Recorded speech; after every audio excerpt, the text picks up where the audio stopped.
सावकाश घ्यायचं सावकाश. त्याला माझ्याकडे बांबू आहे ती साधारण 3 फुटाची बांबू लागतात.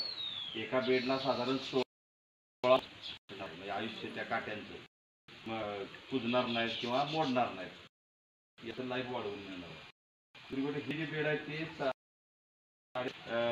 GSMचे आहेत बरोबर. यामध्ये हक्के पण येतात की ज्याची किंमत 2700 आहे, 1200ला पण येतं. मला वाटतं जिल्हा परिषद वगैरे फुकट पण मिळतो.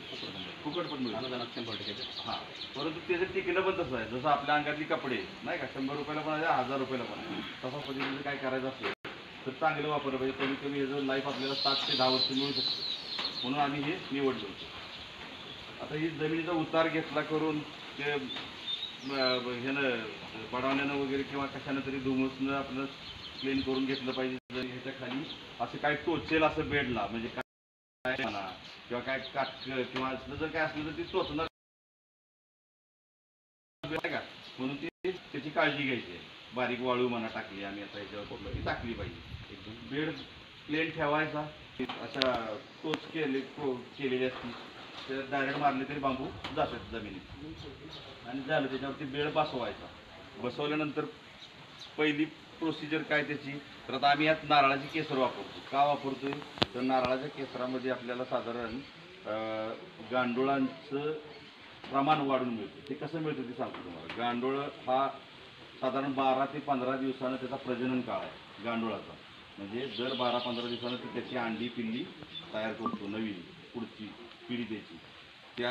त्या पिढीला म्हणजे सुरक्षित राहावं म्हणून त्या गांडुळाला त्या नारळाच्या केसरामध्ये जाऊन अंडी घालणं सुरक्षित वाटतं, म्हणून आपण नारळाची केसर ठेवतो. नारळाच्या केसराचा आणि खत होण्याचा अर्थार्थी काही संबंध नाही, बरोबर आलं लक्षात. आता ही त्यामुळे नारळाची केसराचं आपण टाकतो. नारळाची केसर आपण आणतो कुठून, म्हणजे आता वगैरे कुठून मिळतात ती विचारण्यापेक्षा सांगितलं तरी पण ती देवळं वगैरे अशा ठिकाणी कुठून तरी आपण घरात सुद्धा असतो. नारळाच्या केसराचा एक लेअर दिला की त्यानंतर परत शेणाचा एक 6 इंचाचा आपण लेअर देतो शेणाचा. शेण कसं पाहिजे आता, हां शेण काय पाहिजे तर शेण हे 1 महिन्याच्या आणि 3 महिन्याच्या आतलं शेण पाहिजे.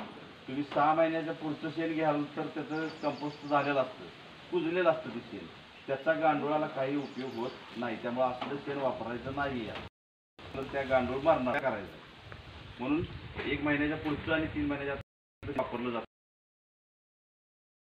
खताचा दिल्यानंतर माझ्या केसरावरती 6 इंचाचा शेणाचा लेअर दिल्यानंतर आपण आपल्या ऊसाची जी पाचड असते पाला किंवा काय घरापासला झाडांचा पाला त्याचा एक लेअर साधारण 4 इंचाचा द्यायचा बरोबर. आणि त्यानंतर पुन्हा परत शेणानं पूर्णपणे असा हा जो बेड भरला बेड भरून घ्यायचा, त्याची शीग लागत तोपर्यंत.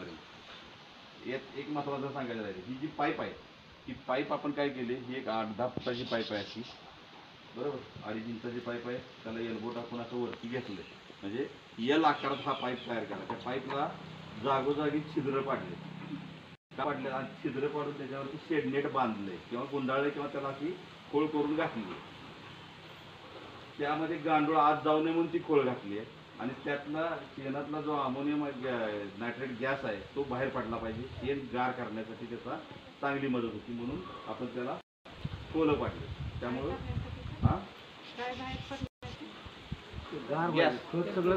शेणात गॅस असतो, उष्णता असते. तुम्ही कधी आपल्या उकळीला जर समजा हात टाकला तर तुम्हाला गरम लागतं आणि ते गरमच गांडुळाला चालत नाही बरोबर. त्यामुळे गांडूळ मारतात. म्हणून शेण पूर्ण गार करून घ्यायसाठी फास्ट गार करून घ्यायसाठी ही केली आम्ही.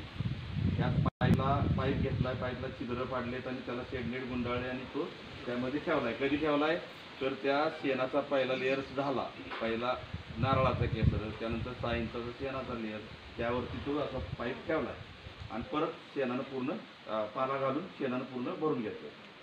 त्याच्यावरती आता शेणानं पूर्ण भरून घेतल्यानंतर त्याच्यावरती कमीत कमी 12 ते 15 दिवस आम्ही पाणी मारत असतो. पाण्याचं प्रमाण किती तर साधारण पहिल्या दिवशी 200 लिटर, दुसऱ्या दिवशी 100 लिटर, 50 लिटर, 25 लिटर असं करत आम्ही 12-13 दिवस आम्ही कंटिन्यूस पाणी मारत असतो जोपर्यंत त्यातनं सकाळचं जर तुम्ही बघितलं तर असं वाफा निघत असतो नाही का, दिसत असतात. हां आता तुम्ही त्या पाईपला हात लावला तर गरम लागते बघा. ही शेण गार होते, गार झाल्यानंतर ते पुढचं सांगतो 12-15 दिवस आपण गार करू आणि कमी वर्मी वॉशसाठी इथं खालच्या बाजूला हे आहे त्याला काय म्हणजे तुटी हे असल्यासारखं आहे म्हणजे पॉकेट आहे.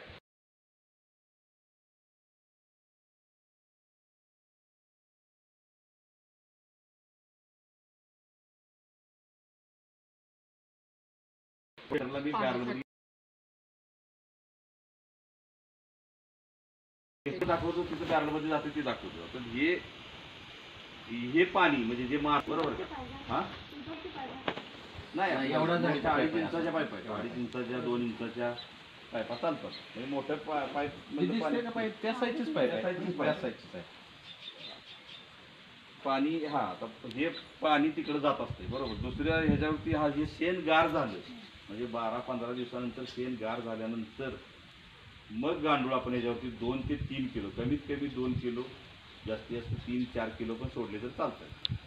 जास्ती गांडूळ सोडल्यामुळे काय होणार आहे तर आपल्याला जो त्यांचा कालावधी आहे की ते शेण गांडूळ हा प्राणी काय करतो मुख्य म्हणजे त्याचं आणि त्याची विष्ठा टाकणं हे त्याचं काम आहे.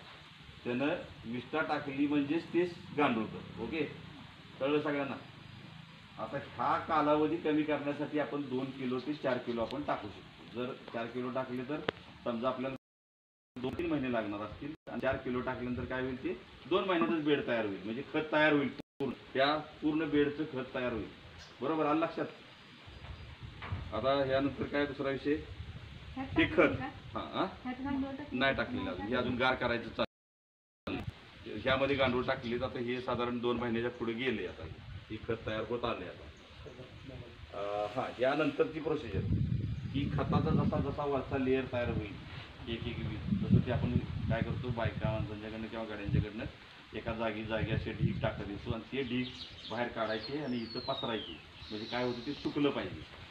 कंपोस्ट त्यातलं मॉइश्चर पर्सेंट जे आहे ते 22 ते 23% मॉइश्चर पर्सेंट असतं म्हणजे ओलावा. मॉइश्चर पर्सेंट म्हणजे ओलावा त्यातला ओलावा साधारण आपण आपल्या भाषेत जर बघायचं म्हटलं तर काय तो मुटका दाबायचा आणि नाही का असा केला तर तो फुटला पाहिजे. ते साधारण ओळखायचं गणित तुम्ही म्हणायचं त्याला काय मीटर इथं कुठून आणलीच काय पण तसं काय नाही आपली साधारण लक्ष देतो. आपण सगळे शेतकरी कुटुंबातले म्हटल्यावरती येतं लक्षात.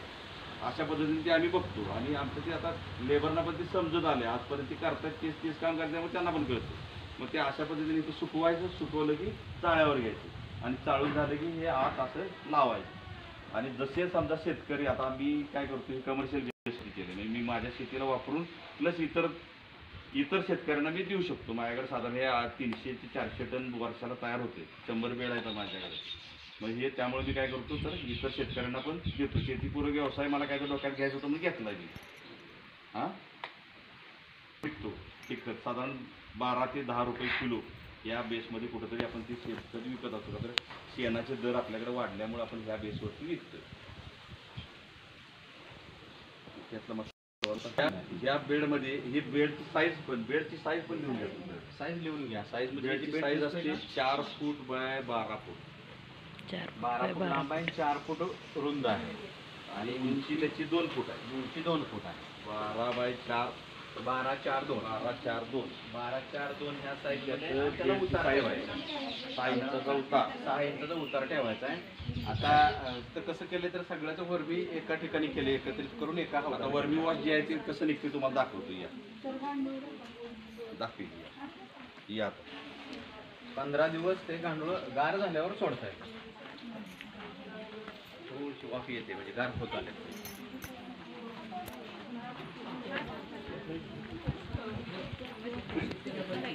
प्रत्येक बेडला साधारण नाही गेला काही जास्त आहे गेला त्याचं पॉकेट आहे बरं का. त्या पॉकेटमधून इथं पाईप घेतली आणि ते जे 2 पाईप आहेत ना वरमी 2 पाईप सरळ तिकडे पुढे बॅरला म्हणजे अशा पद्धतीने जोडले. पाईप जो खाली पाण्याचा काढलाय का तो खाली जमिनीत पुरलाय म्हणजे आपल्याला सगळ्यांना हालचाल करायला वगैरे हे करून उतार त्याला दिसते तुम्हाला प्रत्येक बेडला. त्या प्रत्येक बेडचं पाणी उताराच्या साईडला येते आणि सगळ्या बेडमधून एक पाईप करून कडेला त्या अशा पद्धतीने आपण जोडले. हे 2 पाईप आहेत. इकडच्या लाईनची ही पाईप आहे आणि त्या लाईनचा हा पाईप आहे. असं इकडे बेड आहेत सगळे. ओके ते लक्षात आलं साधारण अशा पद्धतीने ते जोडले. फार काय ते विषय किचकट अवघड आहे अजिबात न जमणारा तर असं काही नाही अजिबात. काय म्हणलं ही बेड मग सांगितलं की अनुदानाचं आहे 100% शिवाय 700 रुपये 1700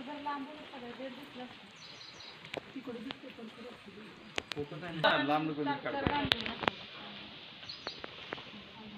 आता गांडूळ कसं आहे ते वरती थांबत नाही, बरोबर. ते खाऊ खायला खाली गेले असतील, हा खाऊ खायसाठी खाली जातात. आणि आता हे असं हे बनत आलेलं आहे. आता साहेब जे काढायला लागलेत का ते बनलं. हा त्याचा क्लोज घ्या जरा. हे गांडूळ आहे. हे पहा असे गांडूळ दिसत आहेत. पावडर सारखं सेम आहे. खाली पाडू नका अगदी. हा तर ह्याला काहीच होत नसतं. तुम्ही पण घ्या. याचा वास येणार नाही तुम्हाला. का शेणाचा वास येतो ना, पण याचा वास येणार नाही. खताचा वास येत नाही अजिबात.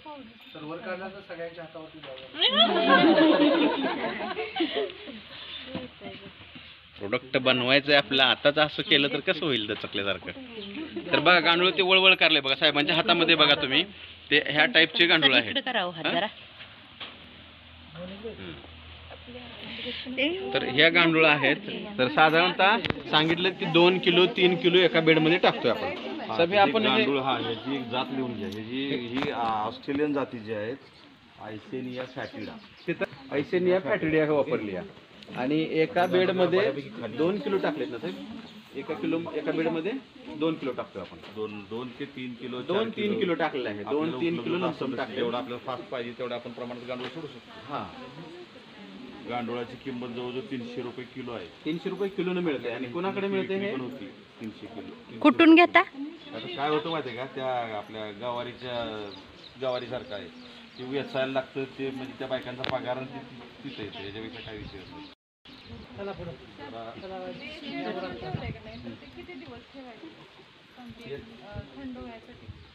साधारण 15 दिवस. बघा सगळ्या स्टेप्स 15 दिवसात तुम्ही जर ज्या प्रमाणात पाणी मारता गेला त्या प्रमाणात ती गार होणार आहे. लक्ष द्या कारण प्रॉपर स्टेप्स मगाशी सांगितले सगळे. मात्र गांडूळ सोडले तर गांडूळ मरणार. गांडुळाला 22 डिग्री टेम्परेचर पेक्षा जास्त तापमान चालत नाही. गांडूळ मरणार. गार आहे आणि तुम्ही पाणी मारायचं पाणी नाही पडलं तर ते मरणार. पाणी मारायचं पूर्ण जेव्हा काढतो का झालेला आहे ना तयार. पावडर सारखं अजून नाही झाला. थोडा बाकी आहे. एकदम वरचा होत नाही. इकडे झालाय पहा. ह्याच्यात ह्यात फरक आहे की नाही इथे. ते आता 12-15 दिवस आम्ही गार करणार आणि मग त्याच्यावरती सोडणार. ऍक्च्युली ते बेड आहेत ना ते आमचे कशासाठी ती म्हणजे यातनं आता जसे हे खत निघेल तसं आम्ही चाळ्यावर घालतो. चाळ्यावर लक्ष द्या बोलणं बाहेर पडतंय. बरोबर. मग ते गांडूळ काय करतो आम्ही तर त्यामध्ये स्टोअर करायला सुरुवात करतो. म्हणजे ते गांडुळांचीच बेड असं करून ते त्यात घेतो. आता ज्यावेळेस ती बॅच लावायची होतं माझी, ती तिकडची 30 आहे, ती 20 2 बॅच आहेत. त्या लावताना आम्ही काय करतो तिकडनं गांडूळ कलेक्ट करून त्याच्यावरती सोडतो. आणि हे चाळत कसं हे आपलं गांडूळ बाहेर निघणार आहे आणि निघालेले गांडूळ आम्ही त्याच्यावरती शिफ्ट करतो आणि त्याच्यावरनं परत नवीन बॅचवरती घेतो. आपण 15 दिवस बेड लावलाय पण काही कारणास्तव पाणी कमी पडलं ते आणि बेड थंड नाही झाला तर ते आपण ओळखायचं हातानच गरम तुम्हाला लागते. बरोबर ना. त्यात अशी बोट घातली ना पण काही कारणास्तव हे कारण आणायचं नाही. पहिल्यांदा सुंदरच करायचं आहे की तो पहिल्यांदा स्कीम काय करायचं 4-5 दिवस बाहेर ठेवून पाणी मारून थंड करून नंतर बेड भरायचं. 4-5 दिवस नाही सर म्हणजे 10-12 दिवस कमीत कमी 12 दिवस तरी लागणार.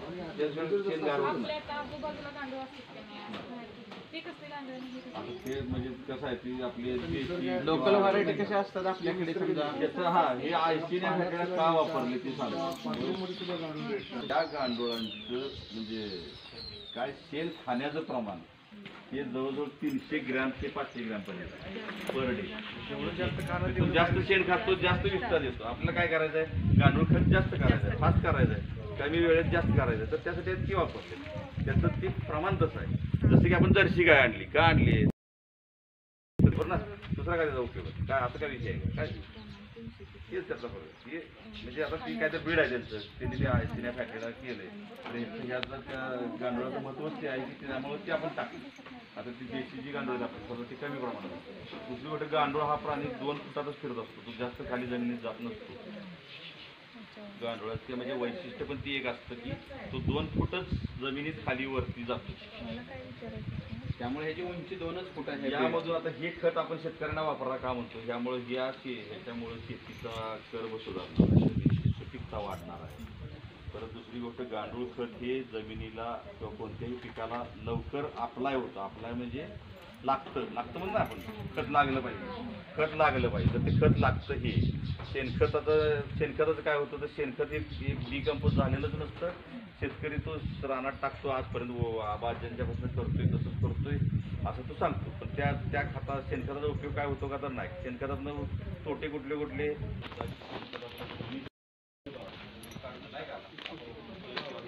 टाकायला लागतं तर ते लागणार नाही जर हे खत तुम्ही जर वापरलं तर.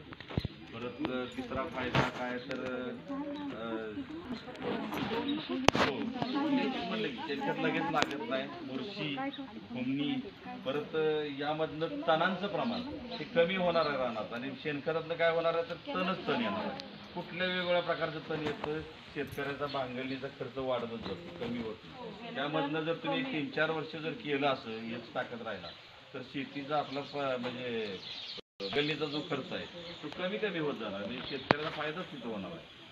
की ह्यातलं गणित आहे गांडूळ खताचं महत्त्व हे शेतकऱ्यांना. आणि दुसरं सेंद्रिय असतं प्युअर काय ऑर्गॅनिक खत म्हणतो आपण, ते ह्याला म्हणतो. यामध्ये आता शहरातली तर आता काय म्हणजे काय कॅन्सर, BP, शुगर हे रोगराई किंवा काय नाही का सांधी जकडणं असले सगळे व्याधी चालू झाले की त्यातनं ती आता अशा लोकांच्या मागण्या आहेत की त्या खतावरती पिकवलेली शेती किंवा भाजीपाला आम्हाला द्या. आणि आम्ही त्यातली समजा ही 10 रुपये किलोची असली तर आम्ही ह्याला 50 रुपये किलो द्यायला तयार आहे. असे लोक आहेत का तर त्यांना कळलं त्याचा अवेअरनेस आलाय लोकांना तर यायला लागलाय की यामध्ये केलेलं यामध्ये झालेली शेतीवरती जर आपण खाल्लं तर काय होणार तर आपलं आरोग्य चांगलं राहणार. ओके आता तुम्हाला आणखी काही शंका असतील तर पुढे चला. यामध्ये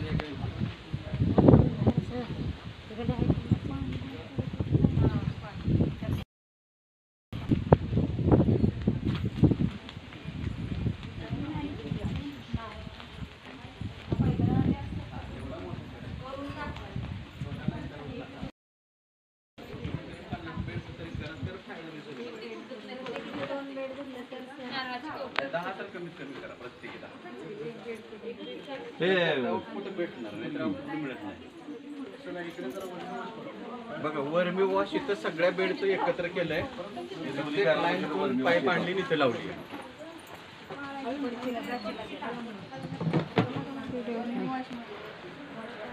जास्त पुढे जाऊ नका, थोडंसं हे करा. मला काढता येणार नाही त्याला. हळू आहे आतमध्ये केलेला आहे. पाय दिला तर सर्कल आहे इकडे दाखवा त्यांना सगळ्यांना वतून दाखवा. इकडे गोमूत्रासारखं आहे. साधारण आहे का नाही असं लालसर कलर आहे साधारण. लालसर रंगाचं पाणी जे हे वस्तू हे काय हा गांडुळाच्या शरीराला एक प्रकारचा स्त्राव पाझरत असतो आणि तो स्त्राव इथं येतो. म्हणजे त्यामध्ये पण सगळ्या प्रकारचे घटक आहेत. किती 13 प्रकारचे घटक आहेत. घटक कुठले घटक लक्षात घ्या. घटक पण ठेवून घ्या पाहिजे. म्हणजे NPK महत्वाचं, नत्र स्फुरद पालाश, कॅल्शियम, मॅग्नेशियम, बोरॉन, गंधक, झिंक, फेरस, सल्फेट. तिथं तुम्हाला मी चार्ट दाखवतो. तिथे चार्टवरती ते लिहून घेतलं चालतं. हे घटक सगळे आपल्या त्यात मिळतात की जे पिकांना उपयुक्त आहेत. आपण आपल्या शेतीमध्ये ते नसतील तर आपण टाकत असतो. रासायनिक खताच्या मार्फत टाकत असतो किंवा रासायनिक खतादार काय सांगतो हे टाका किंवा जमिनीचं सॉइल टेस्टिंग करून घ्या आणि त्यामध्ये तुमच्या जमिनीत तो सांगतो आणि त्याप्रमाणे तो देतो. त्याच्याऐवजी जर हे आणि हे वापरलं तर जमिनीमध्ये दुसरं काय टाकण्याची आवश्यकता नसते. आजपर्यंत की रासायनिक खतच टाकत होतो बरोबर का. किंवा माझ्याकडे इथं 100 जनावर होती याचं शेण नेऊन तिथं घालत होतो का तर सगळे करतात तेच मी करत होतो. पण त्याचा काय फायदा त्याचा काय तोटा हे ज्या वेळेला अभ्यासात आलं त्यावेळेला कळलं की नाही आपण हे चुकीचं करतो. त्यामुळे शेती सुधारणं महत्वाची गरज आहे. पुढच्या पिढीला जर शेती टिकवायची असली तर हेच वापरलं पाहिजे तर पुढच्या पिढीला शेती राहिली नाही. तर आता शेती काय झाली आता एकदम अशी स्लॅब सारखी होत आली. पहिल्यांदा मी 35 HP ट्रॅक्टर 50 HP ट्रॅक्टर वापरत होतो आपण. आता 75 HP ट्रॅक्टर आणायला लागलेत का तर शेती स्लॅब सारखी झाली आहे. निघतच नाही नांगरून कठीण झाली. ती रासायनिक खतामुळे कठीण होत आली शेती. बरोबर ना. तुमचं काय मत आहे याच्यावर. मी म्हणतो बरोबर पटतंय का नाही. तुमच्या घरात शेती आहेत बरोबर, तुम्ही बघताय. पहिले बैलाने शेती करत होती, होय का नाही राव? बैलाने शेती करत होते आजोबा वगैरे, बरोबर ना? आपली घरी 10-12 4 बैल होती समजा. आता त्या बैलांना निघते का नाही? पण मोठ्या ट्रॅक्टरने निघणं शेती आता. याचं कारण ते आहे रासायनिक खतामुळे आपल्या शेती बिघडली. आणि ती सुधारायची असली तर हे आपल्याला चालू केलं पाहिजे, जेणेकरून 2-4 वर्षात येत्या का होईना पण शेती ती सुधारेल. आणि मग आपलं पूर्वीसारखं परत उत्पन्न निघायला सुरुवात होईल. पहिलं आपण शेती करत होतो तशी आता शेती करतात, पण उत्पन्न कमी झालेल्याची कारण मी सांगितली तुम्हाला. हे जर आपल्याकडे कमी असेल तर ह्याचा वापर आपण कसा करावा? कसा म्हणजे फवारायचं निघालू शकता, किंवा ड्रीप असेल तर ड्रीपद्वारे सुरू शकता. ड्रीप दर विक्रीसाठी काय आहे साधारण? विक्रीसाठी दर आपण आपला आता 75 रुपये लिटर आहे. 75 रुपये लिटर. लिटर. वर्मीवॉश. त्याचं फार अत्यल्प प्रमाण आहे, म्हणजे एका बेड मधून दिवसाकाठी साधारण 300 ते 400 मिली फक्त निघतं. म्हणजे आपण जर ही बेडची बॅच आहे असं धरा, तर ह्याकडनं दिवसात साधारण 10 ते 15 लिटर फक्त बाहेर येऊ शकतं. काय म्हटलं? हा, ते आता एक मधलं एक सांगायचं राहिलं. कुठलं शेणावरती पाणी मारताना आपण 12-15 दिवस पाणी मारलं, त्याच शेणाचं पाणी ते डायरेक्ट इथे येत होतं. तेच पाणी उचलून पुन्हा बेडवरती रिसायकल केलं जातं, ते 12-13 दिवस, बरोबर का? म्हणजे काही जणांचं असं म्हणणं येतं की नाही ते शेणात पाणी काय त्याला एवढं पैसे देत का? तसं नाही, सॉरी. ते 15 दिवस आपण रिसायकल मारलेलं असतं सगळं रिटर्न. आणि गांडूळ सोडायच्या अगोदर 4-5 दिवस थांबलेला असतो, बरोबर का? आणि गांडूळ सोडल्यानंतर हे सगळे बॅरल मध्ये पाणी यायचं बंद झालं की सगळं पुसून काढून त्यातली घाण वगैरे काय असेल ती काढून स्वच्छ करून मग गांडूळ सोड पाणी येतं. गांडूळ सोडल्यानंतर ते पाणी आपण वर्मीवॉश म्हणून पकडतो. अगोदर मारतोय ते पाणी इकडे येतं, पण ते आपण येतं नाही, काढून ते जोडलेलंच आहे ना. त्या शेणातनं ते पाणी निचरून इथंच येणार ना. आणि हेच पाणी परत आपण दुसऱ्या ह्या बारक्या मोटर आहेत काय आहेत का, याला ते परत की बेडावरच मारलं जातं. बेडावरच मारलं जातं. एका बेडमधनं किती म्हणला सर दिवसाला? खत वर्मीवॉश 300 ते 400. एका दिवसात साधारण 300 ते 400 500 मिली ml.